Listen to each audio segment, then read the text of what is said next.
Earth might just seem like a giant ball floating throughout space that we just happen to live on, but it is more than that. We can only see what's on the surface, but there is way more happening inside. The Earth is made up of many different layers, just like a cake. If you sliced it down the middle, you would see each layer, each one serving a different purpose that makes our Earth, well, Earth. In total, there are 4 layers: the crust, the mantle, the inner core, and outer core. The crust is the outermost layer of the Earth where we live. The crust is the thinnest and coolest layer, making it suitable for us to live on. There are 2 different kinds of crust: continental crust and oceanic crust. Oceanic crust. The oceanic crust is thin and dense. It goes below the ocean floor and even the continental crust, which can make it float into the layer below it, the mantle. What is density? Density is how compact or squished together something is. Think of it like kinetic sand. The more sand you pack into a mold, the more the sand sticks together, making it less likely to break when you take it out of the mold to reveal your shape. Oceanic crust is 3 to 6 miles deep and made up of dense rocks like basalt. Continental crust. The continental crust is made up of granite-type rocks, silicates, and other sediments.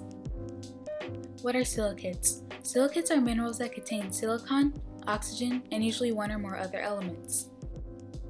But what are minerals? Minerals are inorganic substances, meaning they aren't made by humans but are naturally occurring. And what are sediments? Sediments are solid particles deposited on Earth's surface that can form sedimentary rocks by processes like erosion, deposition, and lithification.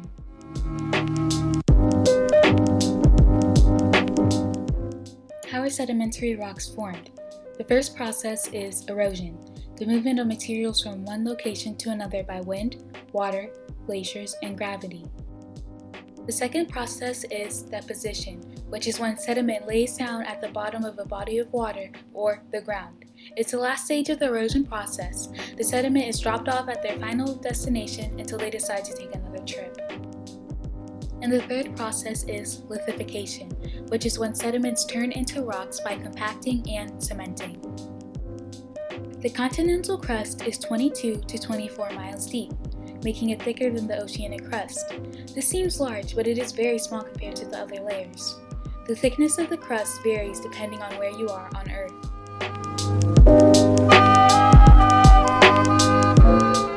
The mantle. The mantle is Earth's second layer. It's approximately 1,802 miles deep and made up of mostly silicates like the continental crust. The mantle makes up 84% of the Earth's volume. Some of the silicates that can be found in the mantle are olivine, garnet, and pyroxene. You'd also be able to find iron, aluminum, calcium, sodium, and potassium. Some of the rocks inside the mantle are melted, so the mantle moves. The temperature of the mantle is usually between 1,832 and 6,692 degrees Fahrenheit. Due to the silicates and other elements that make up the mantle and the heat transferred throughout it, the landscape around Earth is different.